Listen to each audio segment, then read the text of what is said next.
Alf la Terreur est un vrai pirate, avec un sabre, un pistolet, un poignard et une barbe noire.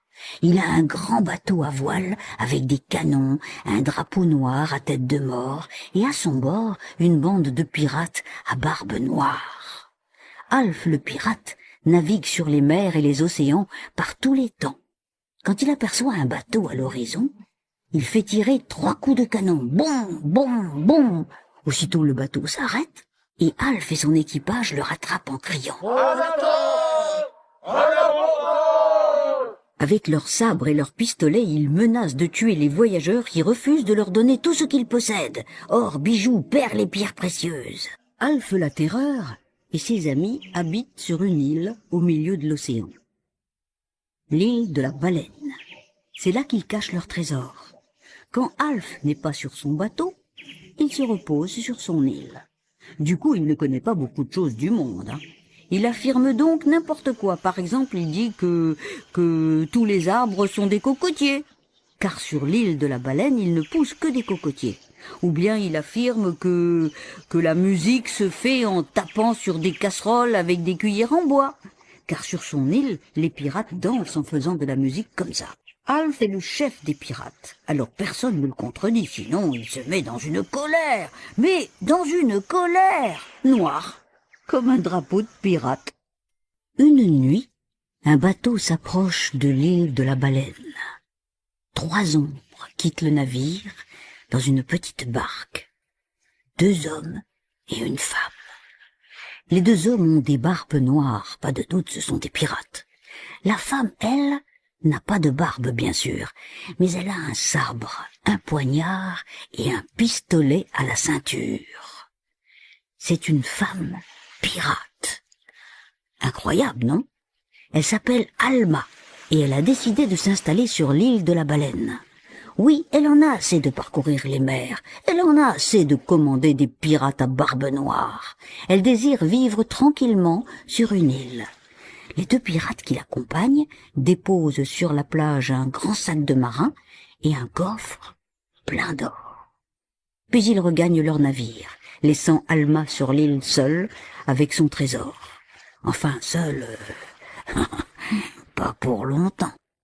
Car dès le lendemain, Alf le pirate et sa bande arrivent sur la plage pour s'entraîner à la bagarre. Tous, étonnés, découvrent Alma endormie sur le sable. Alf prend sa plus grosse voix. « Qui es-tu? Qu'est-ce que tu fais sur mon île ?»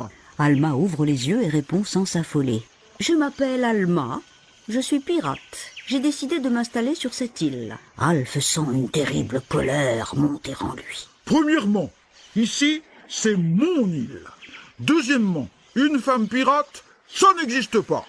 Et troisièmement, un pirate, c'est barbu. » D'un bond, Alma se redresse, elle tire son sabre de sa ceinture et elle s'approche de Bras de Fer, le plus costaud et le plus barbu des pirates.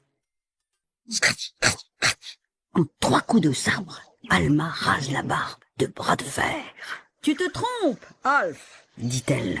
Voici un pirate sans barbe. » Alf hurle encore plus fort. « Un vrai pirate a un trésor !» Alma ne répond pas, mais soulève le couvercle du coffre qu'elle a apporté. Tout l'or qu'il contient se met alors à briller sous le soleil. Les pirates poussent des cris d'admiration. Alf la Terreur est très énervé. Il tire son poignard de sa ceinture, il le prend entre ses dents et hop, hop, hop, hop, à toute vitesse, il grimpe au sommet d'un cocotier. D'un coup de poignard, il détache une noix de coco, il la prend dans une main et redescend vite. Arrivé en bas de l'arbre, il casse la noix de coco d'un coup de tête et boit tout le lait qu'elle contient. « Voilà ce que c'est faire un vrai pirate !» dit-il en ricanant. À son tour, Alma saisit son poignard et le lance en direction du cocotier. Le poignard file en sifflant comme une flèche et hop, elle coupe une tige où se balancent 3 noix de coco. Les noix tombent de l'arbre et bang, en plein sur la tête de 3 pirates qui se trouvaient en dessous. Tous stupéfaits par une telle adresse, applaudissent. Bravo! Vive la femme pirate! Cette fois, Alf est convaincu, mais continue à ronchonner. Bon, d'accord. Tu es une femme pirate. Mais pas question que tu t'installes ici, hein. C'est mon île. Tu peux rester pour dîner si tu veux, mais demain, tu reprends la mer. Compris?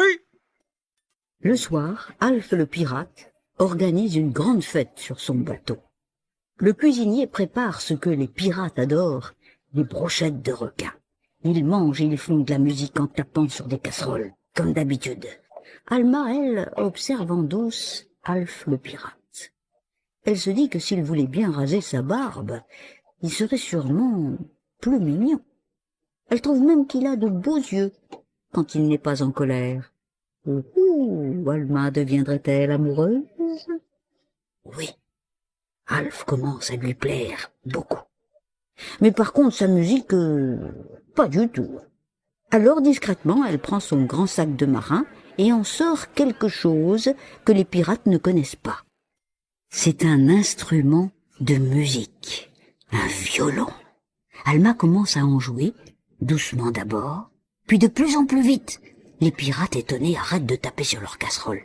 Alf n'a jamais entendu une musique aussi entraînante. Il ne peut pas s'empêcher de danser, et ses copains pirates l'imitent. Toute la soirée, ils dansent. Puis quand la musique devient douce et romantique, il s'arrête de danser pour l'écouter. Alf regarde Alma jouer. Il aime ses yeux noisettes et ses cheveux de feu. Alf le pirate deviendrait-il amoureux? Quand le soleil se lève sur l'île de la baleine, Alma s'apprête à quitter le bateau. Mais avant de partir, elle a une faveur à demander à Alf. « S'il te plaît, lui dit-elle, promets-moi de me laisser emporter le trésor de ma vie. » D'accord, accorde le pirate. Mais Alma insiste. « Tu me jures de ne rien faire pour m'empêcher de partir avec le trésor de ma vie. » c'est juré, répond Alf. Alors Alma saisit le pirate par la main. « Tu dois venir avec moi sans discuter. Le trésor de ma vie, c'est toi. » Alf, tout attendri, murmure à son oreille. « Toi aussi, tu es mon trésor. Veux-tu m'épouser ?» Et depuis ce jour, savez-vous comment on appelle Alf la terreur? Alf la douceur.